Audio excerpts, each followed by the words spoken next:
Morning, YouTube. RDAP Dan here. Hope you guys are having an amazing Tuesday morning. Just wanted to talk to you guys a little bit as I'm getting my day ready to get started. Just had a crazy call with a client who had their plea agreement taken away from them, and they are extremely angry and mad at the world right now. At the end of the day, they have nobody to blame but themselves. So today we're talking about harnessing your anger, refocusing it, redirecting it, using your anger as a positive tool to move forward. Everybody thinks if you're angry or you get mad a lot that you have problems and maybe you need anger management. The problem is a lot of people do not understand how to use their anger to motivate them. And some of our biggest world leaders, motivators, they've found a way to use anger. If you watch any politician on a stage, they don't sit up there and smile and talk about how happy everything is. They use anger as a way to get across policy change, to make change in the world, and you can use the same anger to start making some of the differences that you need to make in your life right now. Nobody wants to go through a federal indictment. Nobody wants to face the fact that they're going to prison. And I promise you that it's not going to go away just because you don't want to deal with it. Finding a way to grab this anger and use it to your advantage right now and stay motivated. Anger is a great motivating tool.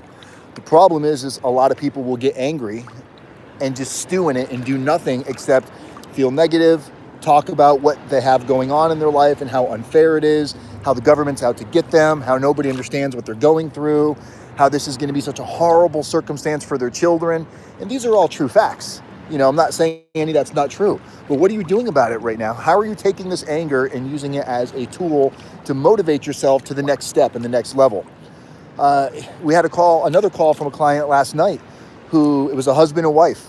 The husband has already been sentenced. He's already started his prison sentence. They were both indicted.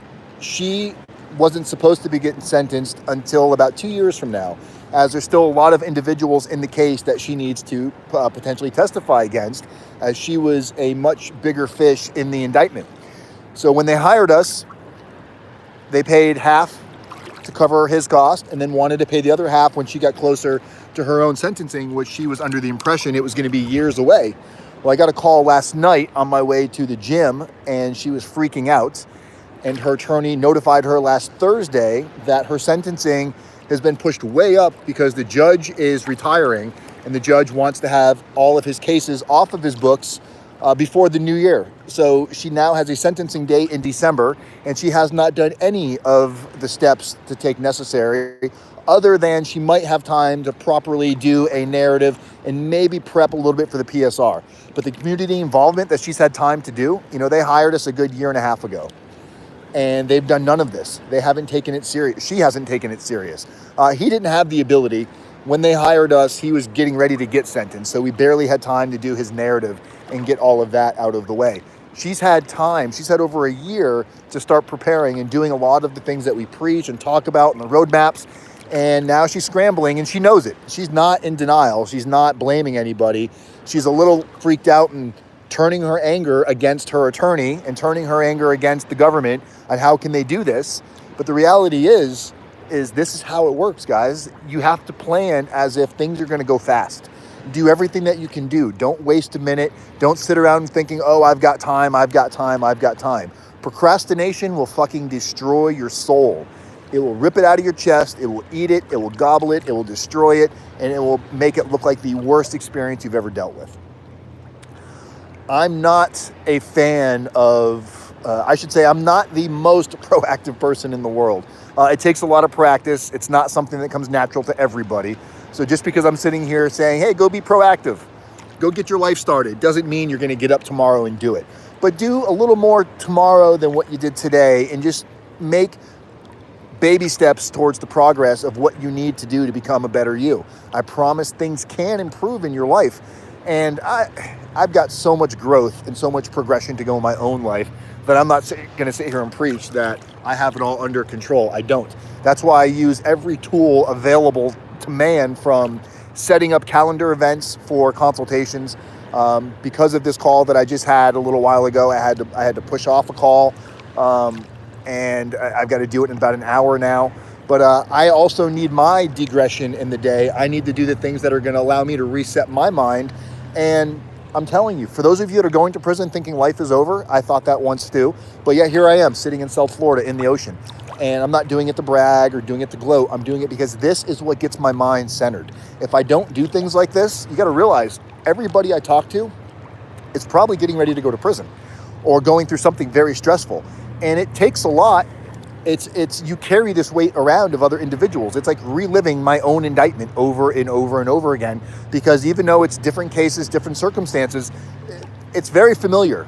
What you're going through, the mindset of nobody understands and this is never going to be over, and how am I going to get through this, and what's prison going to be like, and am I going to be accepted? Is it going to be violent? Is my family going to get through this?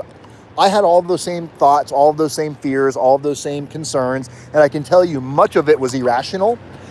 Because it comes from a thought process of what we see and hear on TV, and then our brains go absolutely apeshit over it. So hearing all of this day in and day out, it does take a toll.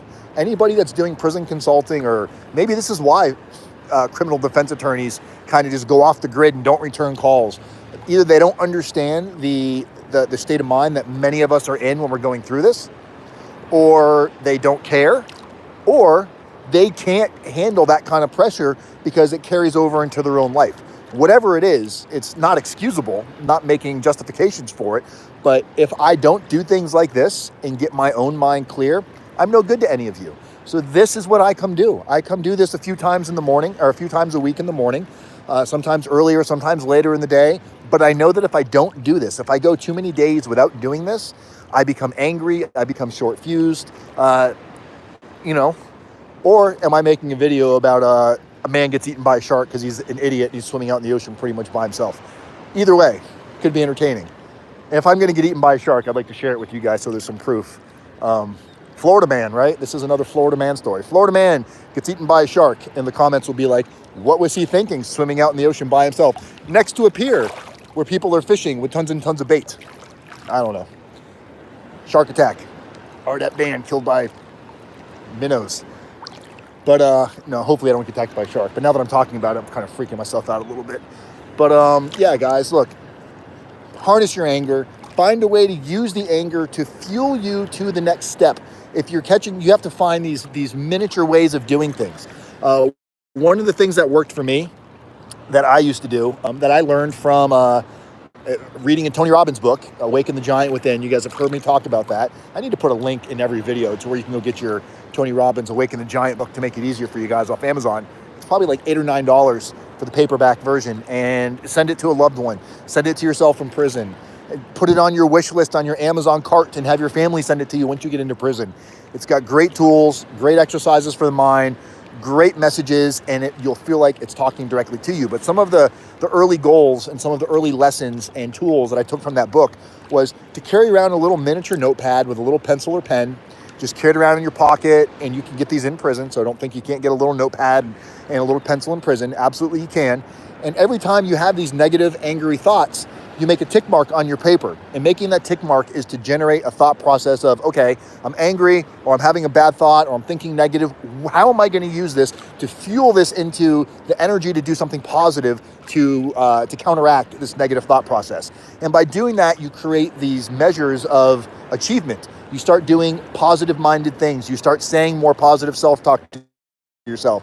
You start paying attention to affirmations in your life, and you start seeing affirmations in everything.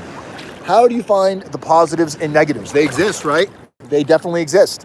Too many of us just focus on the negativity and what's not positive in our life, and that's where we sit, that's where we dwell, that's where we hang our hat. Well, take your hat off that rack, take your coat off that rack, put it back on, and go find yourself some positivity in your life, because once you do that, you will harness this negativity, you will harness this anger, and you will make the best out of your experience. That's why we love doing what we do, because I do things like this to refocus, redirect, recenter, so I can use all of the negativity that gets pushed into me. I give it back to the ocean. The fish go eat it up. They do whatever the fuck they're going to do with it. And then I come back refreshed for you guys. This is how you have to live your life. So no matter where you are, go find your ocean, find your mountain, find your safe spot in your jail cell, whether it's in your, you know what I used to do in my jail, in prison? In our bunks, And when I finally got a bottom bunk, which didn't take as long as I thought, when I finally got a bottom bunk, I used to hang a couple of towels over from the top bunk down to kind of create a little, like almost like a curtain. And I would just get in my little cubby. I'd put on my music or my headphones, mostly not really to listen to the music, but so I could drown out background noise. I would pick up a good book, whether it be Tony Robbins or something else that I felt with the Bible, whatever else was going to give me some positive reinforcing messages that I needed in that moment, and I would resurface. That was my ocean. So no matter where you are, I don't care if you're in home confinement, don't count yourself out. You have an ocean somewhere. Go find it, guys. I'm RDAP Dan. People helping people, community's method, one day at a time. I love every single one of you guys. Have a great day, and I'll probably be back later to talk to you guys. All right, peace.